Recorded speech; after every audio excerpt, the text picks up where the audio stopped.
0이 될 수도 있고, 그리고 어떤 위치는 그보다 훨씬 더 클 수 있고. 그래서 이런 식으로 이제 파동의 이 성질 때문에 우리가 입자에서 나타나는 이러한 중첩 현상, 물체가 합친다는 이런 현상과는 완전히 다른, 개념이 다른 그런 현상이 일어난다는 것을 알 수가 있습니다. 자, 이제 보다시피 이 y가 4인 x하고 y가 2 4인 2x 플러스 1을 갖다가 중첩하면은 우리가 전전 다른 이런 검은색 모양의 파가 만들어지는 것을 알 수 있습니다. 그리고 여기 펄스가 두 개가 이쪽으로 진행하고 이쪽으로 진행해가지고 이것이 합쳐져가지고 이상한 모양이 되었다가 다시 원래대로 돌아가는 그런 형태를 볼 수 있습니다. 그래서 이 파동이라고 하는 것은 우리 입자와 다르게 합치는 것에 따라서 결과적으로 이 입자적인 성질과 다른 그러한 현상을 나타낸다는 것을 우리가 여기서 볼 수가 있습니다. 그래서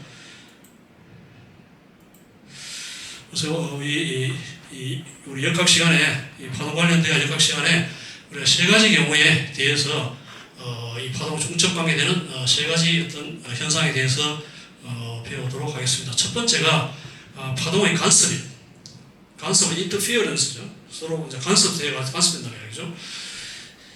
자, 그래서 이 간섭에서 일어나는 이유는 이 동일한 파동이 어떤 파는 이쪽으로 전달되고 어떤 파는 다른 쪽으로 전달돼 가지고 어떤 지에서 만난다 이거죠. 만나면은 그때 일어나는 현상이 합쳐져 가지고 일어나는 현상이 바로 우리가 파동의 간섭입니다. 자, 그래서 동일한 파예요. 동일한 파인데 동일한 KX-1T, KX-1 똑같은 파인데 이것이 경로를 달리 함으로써 결과적으로 위상이 달라지죠. 그래서 위상이 달라져 가지고 결국 합쳐 가지고 그 파동의 세기가 커지고 위치에 따라서 어떤 지점은 커지고 어떤 지점은 적어지고 이러한 현상이 나타나는 것을 우리가 파동의 간섭이라고 합니다.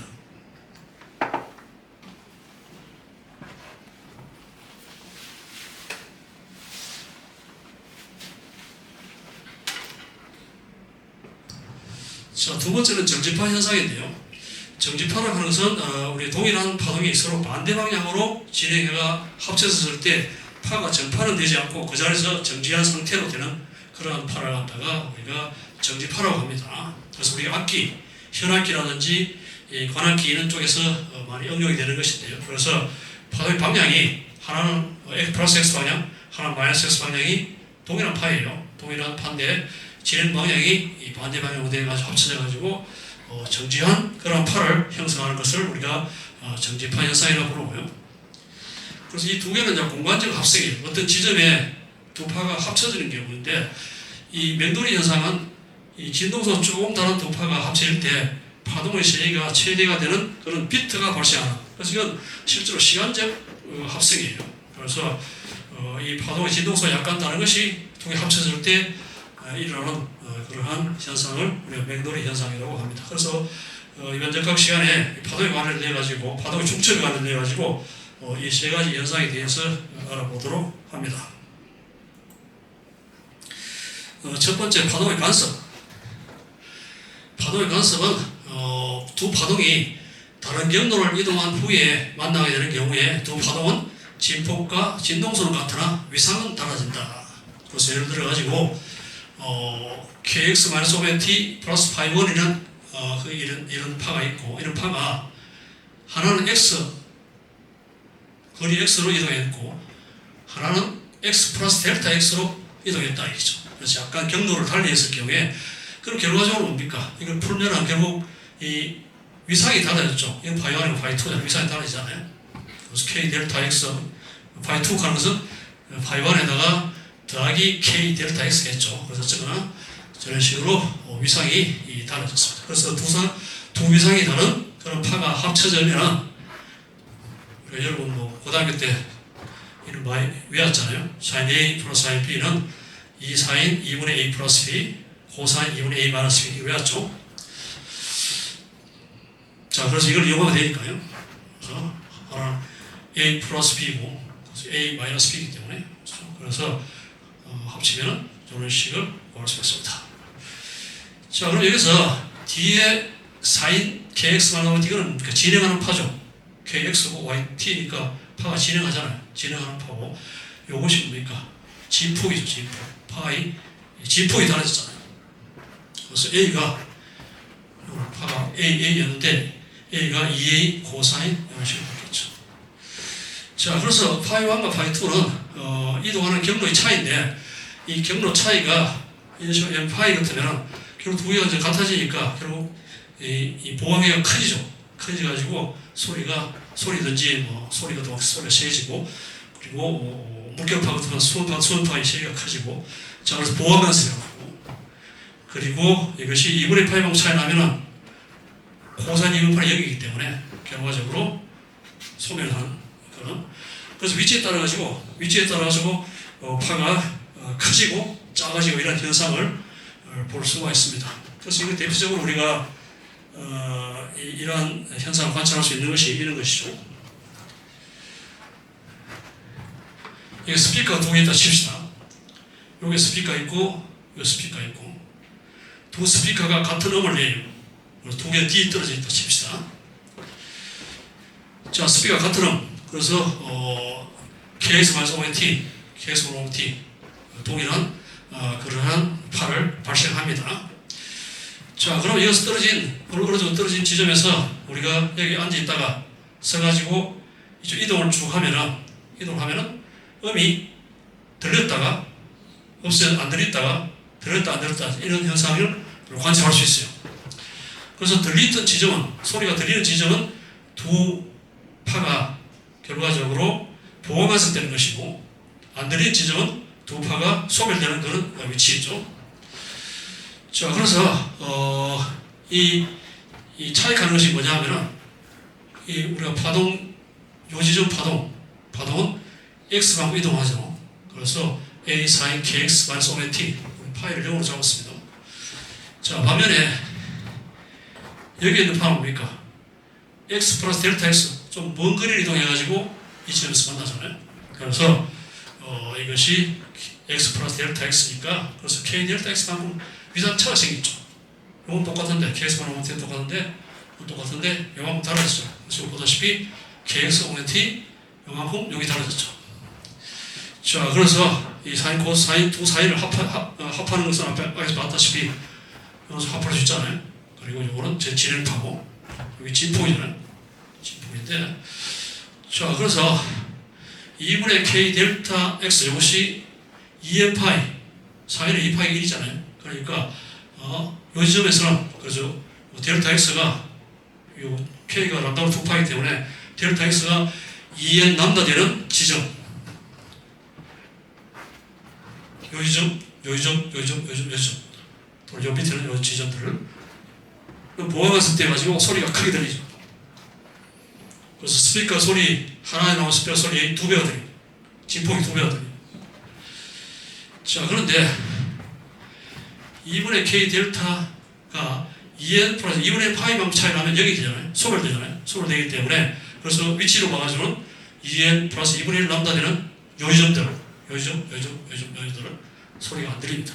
그래서 우리가 이 스피커 동일한 스피커에서 나오는 음을 갖다가 이쪽에서 이동하면서 들으면은 소리가 들렸다가 안 들렸다 이런 식으로 관찰할 수 있습니다. 그것이 바로 간섭 현상 때문에 그렇죠.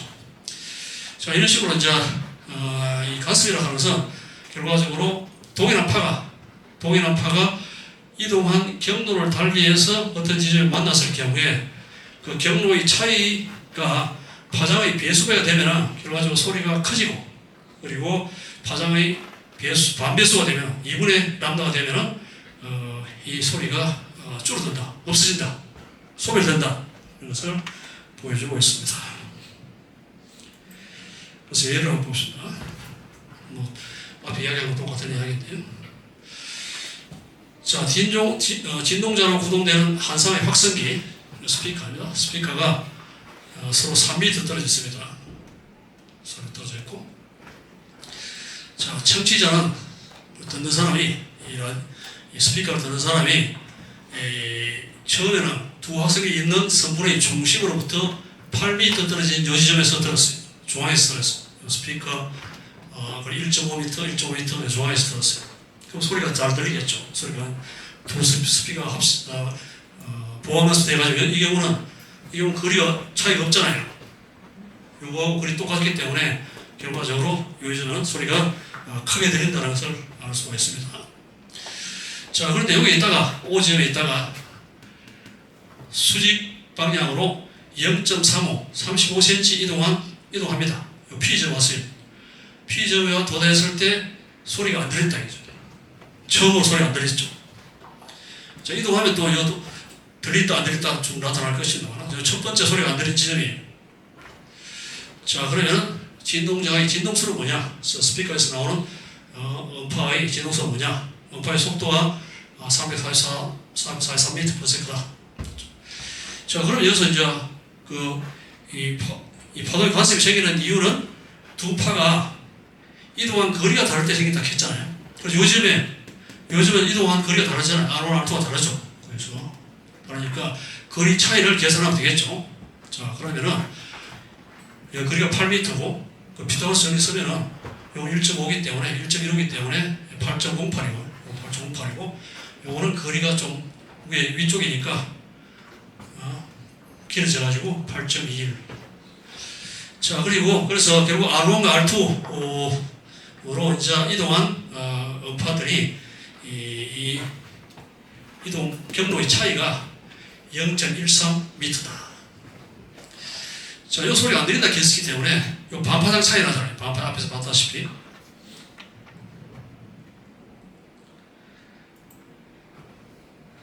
반파장 차이 나죠. 반파장 차이. 첫 번째 반파장 차이고, 두 번째는 뭐 1이니까 2분의 3 남다 뭐 이렇게 되겠죠. 그래서 반파장 차이 나는 지점이 첫 번째로 소멸되는 소멸 가속이 생기는 지점이기 때문에 결과적으로 델타 R이 요 차이가 이것이 반파장 차이가 나기 때문에 소멸됐다는 것을 알 수 있고요. 자, 그래서 여기서부터 델타 R은 0.13이기 때문에 파장은 0.26m임을 우리가 쉽게 알 수가 있습니다. 자, 그래서 진동자의 진동수를 구하겠는데 파장 구했죠.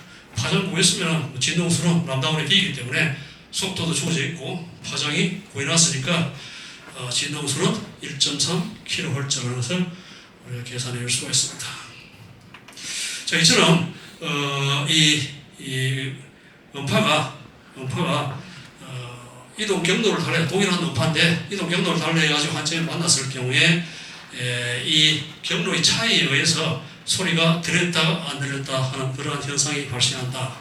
그것이 음파의 간섭 현상이다. 그런데 모든 파동이 다 이런 간섭 현상이 생겨요. 빛도 그렇고 모든 라디오 파도 그렇고 모든 이 파동이 역학파든지 전자파든지 동일하게 이동 경로가 차이가 생기면은 그것이 합쳐졌을 경우에 그 점이 세기가 커질 수 있고 또는 줄어들 수 있다. 0이 될 수 있다. 자, 그래서 빛의 경우도 이러한 간섭 현상을 관찰할 수 있습니다.